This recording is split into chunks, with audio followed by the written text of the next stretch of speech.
बिस्मिल्लाहिर्रहमानिर्रहीम। अस्सलाम वालेकुम प्यारे बच्चों, सबक हम पढ़ रहे हैं क्यूड़ा की सैर। जितना सबक हम पढ़ चुके हैं आज हम उससे आगे पढ़ेंगे, तो आइए सबक को शुरू करते हैं। क्यूड़ा की कान के अंदर दाखिल होने के लिए एक ट्रेन मौजूद थी जिसमें बैठकर बआसानी एक तवील सुरंग को पार किया जा सकता है। जी बच्चों, नमक की कान तक पहुंचने के लिए वहाँ पे एक लंबी सुरंग बनाई गई है, तवील लंबी, आसानी के साथ, यानी नमक की कान तक आसानी से पहुँचने के लिए एक लंबी सुरंग बनाई गई है और वहाँ पर एक ट्रेन मौजूद है जो उस तवील सुरंग को पार करके हमें नमक की कान तक पहुँचाती है। साद और उसके वालिदैन इस ट्रेन में बैठकर कान के अंदरूनी हिस्से में पहुँच गए। जी बच्चों, साद और उसके वालिदैन भी उस ट्रेन में बैठ गए और कान के अंदरूनी हिस्से में पहुंच गए। इस हिस्से को ख़ास तौर पर सयाहों के लिए तैयार किया गया था। सयाह कहते हैं सैर करने वाले को, यानी जो लोग वहाँ पे सैर करने के लिए जाते हैं, इस हिस्से को उन लोगों के लिए सजाया गया है, तैयार किया गया है। उन्होंने नमक की रंग बिरंगी ईंटों से तैयार इमारतें देखीं जिनमें मीनारे पाकिस्तान, बादशाही मस्जिद, शीश महल, दीवारें चीन का मॉडल और मरी की माल रोड का मंजर वगैरह शामिल हैं। नमक की ईंटों से बनी ये छोटी छोटी इमारतें निहायत खूबसूरत लग रही थीं।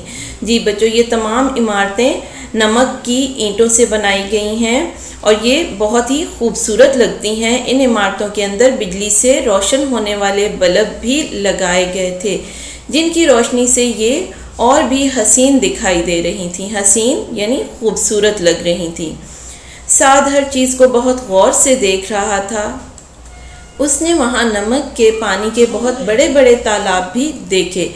गाइड ने साद और उसके घर वालों को उन तालाबों के नज़दीक जाने से मना कर दिया, यानी साद को और उसके घर वालों को तालाबों, पानी के जो तालाब थे उनके करीब जाने से रोक दिया, मना कर दिया। अब्बू ने वजह पूछी तो गाइड ने बताया, एक तो ये तालाब काफ़ी गहरे हैं, दूसरे इनमें नमक की मिकदार बहुत ज़्यादा है।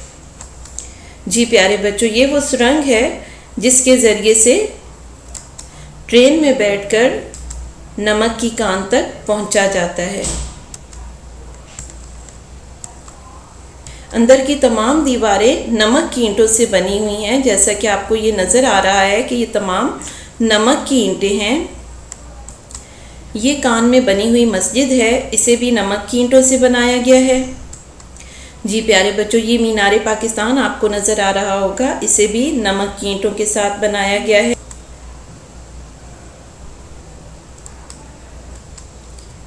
ये पानी के तालाब हैं जो बहुत ज़्यादा गहरे हैं और इनमें नमक की मिकदार बहुत ज़्यादा है। इसी वजह से गाइड ने मना किया था इनके ज़्यादा करीब जाने से।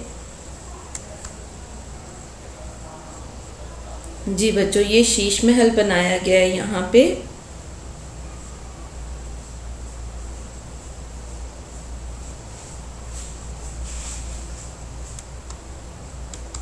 बच्चों, यहाँ पे जगह जगह पे रोशनी के बल्ब लगाए गए हैं जिनकी वजह से नमक की ईंटों से बनाई गई चीज़ें और भी खूबसूरत नज़र आती हैं।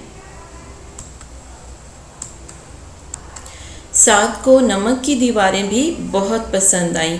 इन दीवारों पर नमक के मुख्तलिफ रंग झलक रहे थे यानी मुख्तलिफ रंगों का अक्स पड़ रहा था।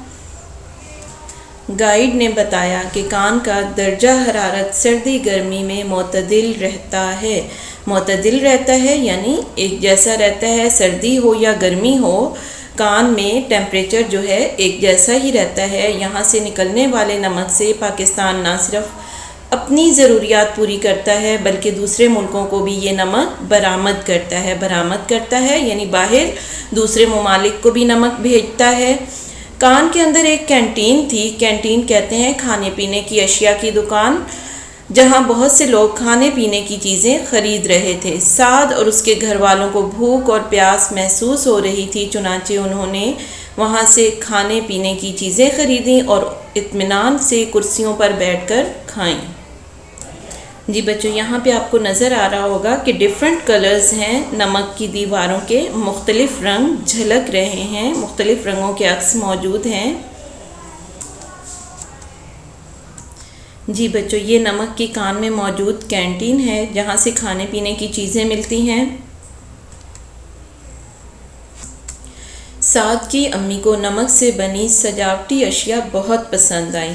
सजावटी आराइशी अशिया चीज़ें यानी वहाँ पे जो नमक से सजावट के लिए बनाई गई चीज़ें थीं वो साद की अम्मी को बहुत पसंद आईं, बहुत अच्छी लगीं।